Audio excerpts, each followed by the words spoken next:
অন্তরেতে হয় যিশুর জয় জয় জয় জয়, অন্তরেতে অন্তরেতে হয়। আসো আসো আসো আসো।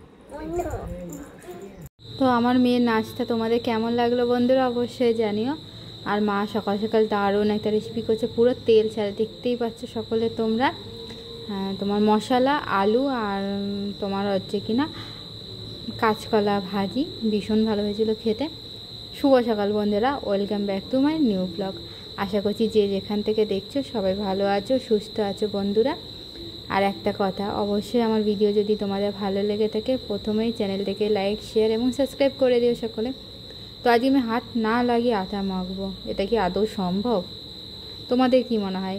মেশিন ছাড়া সমস্ত কিছু অন্য উপায় ছাড়া আমি হাত না লাগিয়ে আটা মাখা কখনোই হয়তো সম্ভব নয়। হ্যাঁ, হয়তো চিকের মধ্যে আটাটা প্যাক করে নিয়ে তারপরে তুমি মাখতে পারো, তবুও সেটাই হাত লাগবে, একমাত্র মেশিন ছাড়া। তো আমি একটু মজাই করছিলাম, হাত না দিয়ে কখনোই আটা মাখা যায় না কোনো মেশিন, মানে কোনো অন্য মেশিন বা অন্য যন্ত্র ছাড়া।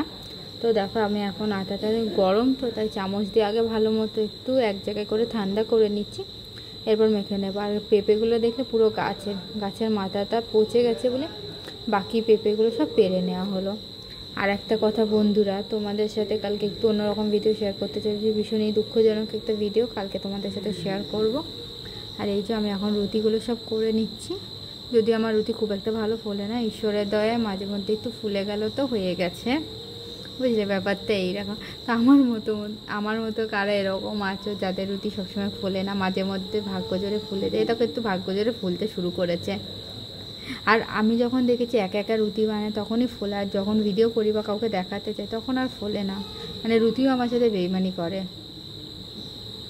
আর এই যে সব রুটিগুলো আমার তৈরি হয়ে গেছে, বাবা আজকে থেকে একটু রাতে রুটি খাবে।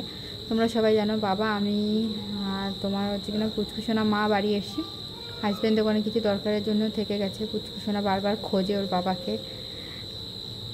আর চলো, আমার এই দিকটা পুরো অন্ধকার, এই যে ভাত আর বেগুন সেদ্ধ দিয়েছি মায়ের জন্য, গাছের বেগুন, তোমরা তো দেখেছো গাছে কী পরিমাণে বেগুন হয়েছে। আর এই যে রাতে বাবাই কলা ভাজাটা দিয়ে রুটি খাবে, তোমরা এটা সমস্ত কিছু দিয়ে সাথে খেতে পারো। আর এখানে রয়েছে কাঁচা কুমড়ো তরকারি মাছ দিয়ে বন্ধুরা।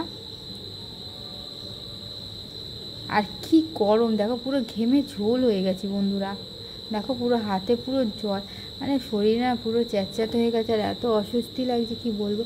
কিন্তু খুব ভোর ভোর কালকে উঠতে হবে, মারা বেরোবে, কোথায় যাচ্ছে সেটা নয়, কালকে তোমাদের সাথে আমি শেয়ার করব।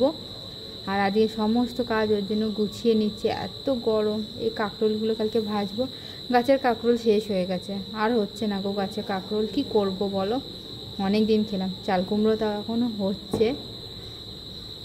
আর তোমার হচ্ছে কিনা গরমে তো পুরো নাজেহাল অবস্থা, পুনেতে ছিলাম না, অনেক গরম কম, ওখানে তো গরমই নেই বলতে গেলে, জাস্ট 2 মাস, আর আমরা পুরো ঠান্ডা ওয়েদারে গেছি, এত ভালো ছিলাম। আর এখানে এসে গরমটা না একদমই সহ্য করতে পারছি না, চোখ তো পুরো জ্বালা করছে, ঘাম লেগে, জানো না এতটাই শরীরে কষ্ট হচ্ছে। ঠিক আছে বন্ধুরা, আজকের মতো ভিডিওতে এতদিন পর্যন্ত, সবাই ভালো থেকো সবাই।